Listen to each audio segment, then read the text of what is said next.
নবীজির জীবনের দুইটি দিক, একটি হচ্ছে সুরত আর একটি হচ্ছে সিরত।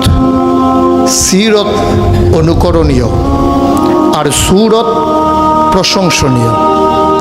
সুরত ধারণ করার ক্ষমতা কোনো মানুষের নেই। তিনি ছিলেন মধ্যম আকৃতির সুঠাম দেহের অধিকারী একটি মানুষ। তার চুলগুলো ছিল ঘাড় পর্যন্ত প্রলম্বিত, হালকা হালকা কোঁকড়ানো। তিনি যখন চুলের ভিতরে তৈল দিয়ে আছড়াতেন মনে হতো মৃদুমন্দ ঢেউ দেখা যায়। তার কপাল ছিল চওড়া, ভ্রুগুলো ছিল জোড়া ভ্রু, ধনুকের মতো বাঁকা। চোখের পাতাগুলো ছিল ফুটন্ত গোলাপের গোলাপি রঙের এক একটি পাপড়ির মতো। তিনি কখনো বা যখন চোখের পলক ফেলতেন মনে হতো মৃদুমন্দ বাতাসে গোলাপ পাপড়ি যেন দোল খাচ্ছে। তার চোখের সাদা অংশ ছিল রক্তিমাভ সাদা, কালো অংশ ছিল কৃষ্ণ কালো। তার নাকটা ছিল খাড়া, নাকের ছিদ্রগুলো ছিল ছোট ছোট।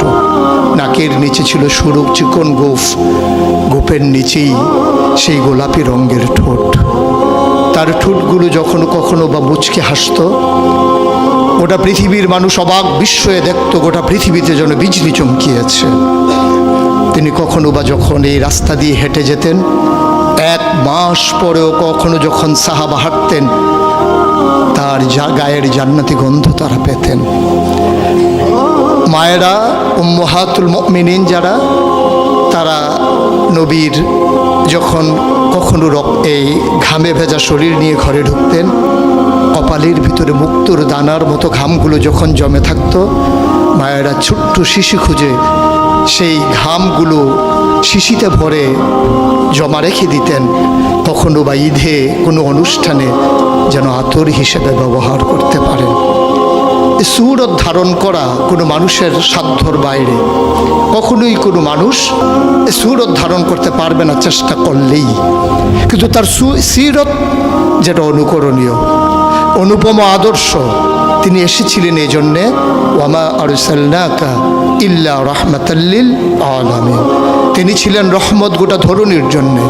যেমন করে আল্লাহ বলেছেন, ফাবিমা রাহমাতিম মিনাল্লাহি লিনতা লাহুম ওয়ালাউ কুনতা ফাজ্জান গালিজাল কলব লানফাদ্দু মিন হাওলিক ফাআফু আনহুম ওয়াস্তাগফির লাহুম ওয়াশাওিরহুম ফিল আমর ফাইজা আযামতা ফাতাওয়াক্কাল আলাল্লাহ ইন্নাল্লাহা ইউহিব্বুল মুতাওয়াক্কিলিন।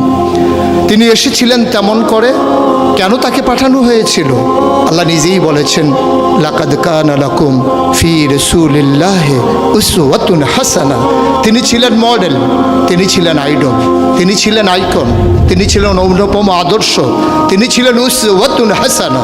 তিনি গোটা মানব জাতির জন্যে সকাল থেকে সন্ধ্যা, রান্নাঘর থেকে সংসদ ভবন, তার জীবনের ব্যক্তি জীবন, পারিবারিক জীবন, সমাজ জীবন, রাষ্ট্রীয় জীবন, অর্থনৈতিক জীবন, ইন্টারন্যাশনাল রিলেশন, সকল ক্ষেত্রে তিনি ছিলেন আদর্শ, তিনি ছিলেন মডেল, তিনি ছিলেন আইকন।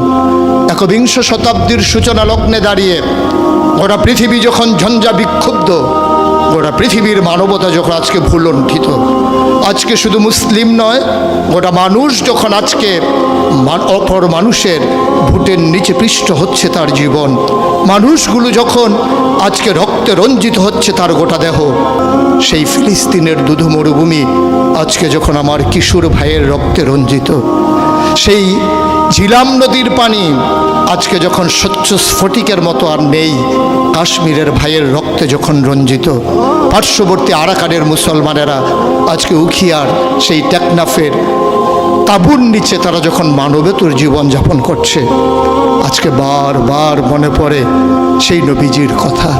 তিনি যদি আজকে আসতেন কোনো একটা ভূখণ্ডে, আমরা যদি দৌড়ে দৌড়ে তার কাছে যেতে পারতাম, ওটা মানবতা যদি বলতে পারতাম মুক্তি চাই, স্বাধীনতা চাই, ভোটের নিচ থেকে জীবন চাই, তিনি হয়তো আঁকড়ে ধরে বলতেন এখানেই শান্তি, চলে এসো উদখুলু ফিস সিলমি কাফা, তাহলেই তোমাদের জন্য প্রশান্তি, তাহলেই তোমাদের জন্য মৃত্যুর স্বাভাবিক মৃত্যুর গ্যারান্টি। কখনোই আর ঝঞ্ঝা বিক্ষুব্ধ পৃথিবীতে তোমাদেরকে বুক পেতে দিতে হবে না বুলেটের সামনে।